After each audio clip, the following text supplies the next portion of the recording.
Samdytas darbuotojas, pašnekam apie tokius žmonės, kurie samdomus darbus dirba ir kodėl prie kokių 40 metų jie sulūžta jų visas tas gyvenimas, kai kas netgi vyrai ypatingai gali ir pabaigti šį gyvenimą, nusižudyti arba tiesiog žiauriai pašlyt sveikata, prasigerti panašiai.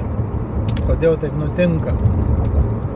Kol jūs dar iki to laiko yra toks nėra suvokimo, kaip sakant, kad ypatingai jeigu yra vartojamas alkoholis, jūs bėgat pastoviai nuo savęs, vengiate to susidūrimo su savimi ir nėra kaip pasibendrauti, pavadinkim taip, kai jūs pajustumėte. Ir ateina ta depresyvi savijauta, tokia bloga būsena, išgeri ir atsipalaiduoja, žodžiu, kažkaip užsimiršta, praeina ir vėl persikrauni ir taip toliau. Po truputį eina metai iš metų. Nei jūs ten pinigų užsidirbat, nei ką ten, savo būtiniems reikalams geriausiu atveju. Paskolos ir visa kita čia yra sukurta tam, kai jūs ir taip gyventumėte. Gerai, pašnekam toliau, kaip čia vyksta. Žmogus gyvena priverstas daryti kito žmogaus nurodymus vykdyti. Ir ateina laikas, kai visa tai nusibosta, jo ta vidinė, vadinkim, gyvastis, siela ar panašiai. Ta šviesulys, kaip sakau, kuris prasimuša retkarčiais.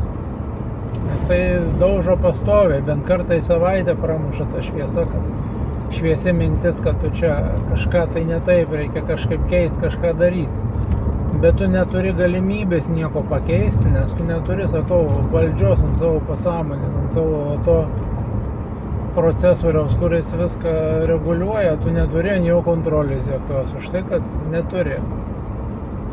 Ir dėl to pradedi blogai jaustis. Kad ir kaip tu norėtum, ateina tau tas 40, o vyrai, kuriems neleido, berniukams ypatingai jausti emocijų, tai reiškia neleido, tai gėdino. Buvo pasakyta, tu čia vyras, tau čia negalima verkti, kaip čia atrodys, taip toliau, vyrai neverkia. Ir paskui jau tau antiek yra blogai, kad tu nesugebi to ištransliuoti, kaip sakant, patyrusi akis matys, kad tau yra blogai, bet kas iš to, kad matys? Aš pats ko puikiausiai prisimenu tas būsenas, kai tau, blėt, yra tiek chujovai, kad tau pratrūktų ašaros, jeigu jo sugebėtų. Bet tavo pasąmonė to neleidžia padaryti. Tu tiesiog viduje tą savo pyktį laikai, pyktį, liūdesį, nusivylimą. Tu laikai viduje, kūnas atrodo to įverks, bet neįmanoma to padaryti. Nes tau negalima, tu vyras, tu negali to parodyti. Štai tau paskui insultai, infarktai, dar visokie dalykai.